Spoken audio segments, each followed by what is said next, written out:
welcome back to Sunny Live Show, and thank you so much guys for tuning in. Well guys, I'm back again with the Mzansi related TV show, and namhlanje ke sikhuluma ke ngothando nesithembu.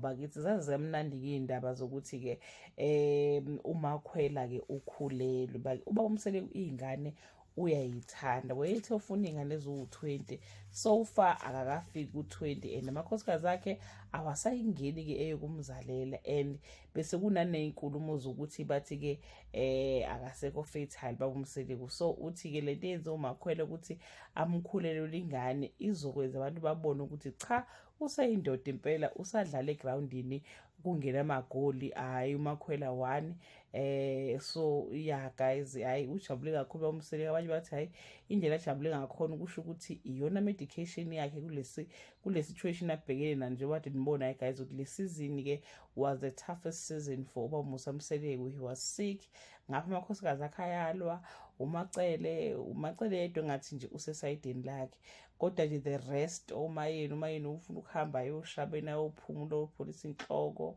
uMakhumalo akanasikhathi, uMakhumalo eyisebenzela ubhizi, akanasikhathi sambusamseleko.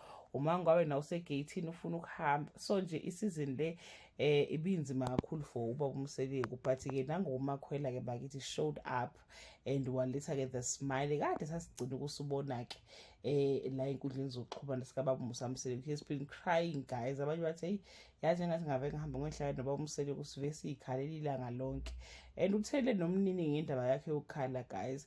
But anyway guys, what I wanted to talk about ilento yokuthi ke indaba yokuthi uMakhwela ukhulelwe, it triggers indaba yokuthi uMakhumalo akathola abantwana. Angazi kuhlangana kanjani, but nje most people on social media are commenting about her ukuthi ke they wonder ukuthi uzofila kanjani ngalezi indaba. Bathi nje uyacabanga nje kade wafika emshadweni awuthola abantwana, abantu bazala ingane bagona, kufika omunye omusha umakhelwane wakho angasekhaya kini athi efika nje abesekhulelwe. So nje abantu abaningi they are praying with her ukuthi nje engazi ukuthi izinto zakhe naye engalunga. Angazi guys ukuthi ke indaba ye-IVF yahamba yafika kuphi, because zikhona ezinye indlela ukuthi abantu noma bengathola abantwana kodwa kuzanywe ngezinye indlela. So they never update us ukuthi bake bazama bahluleka mhlambe or kwenzekani, uMakhumalo usayifuna ingane noma akasayifuni.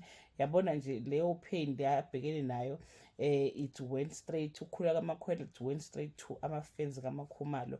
Akwaya nje inhlizweni ukuthi awukwazi kwabuhlungu ke bakithi ukuthi uthobile kade afika kaMseleko kodwa abantwana ke akabatholi. Yeah guys, I remember, I think it was the previous season where baba uMsamseleko indaba yakhe ukuthatha number 5 wayenza as if uyenzela uMakhumalo. He even said ukuthi ufuna ukuthatha umuntu kaKhumalo so that ezovusa umuzi kaMakhumalo. So hayi kodwa at the end guys hayi uzenzela yena bandla, asingaqamba nje phela manga, kodwa nje uzenzela yena. Yeah guys, hayi yabona bakhona besethi hayi ukwenza usebenzile umfana eshidodeni na 50. Yabona uthando oluhle bafethu, uthando hayi bakithi. Hayi siyababongela kodwa Shem Nkosami wanda umndeni kaMseleko. That brings us to the end of this video. Do leave your comment below and share your opinion.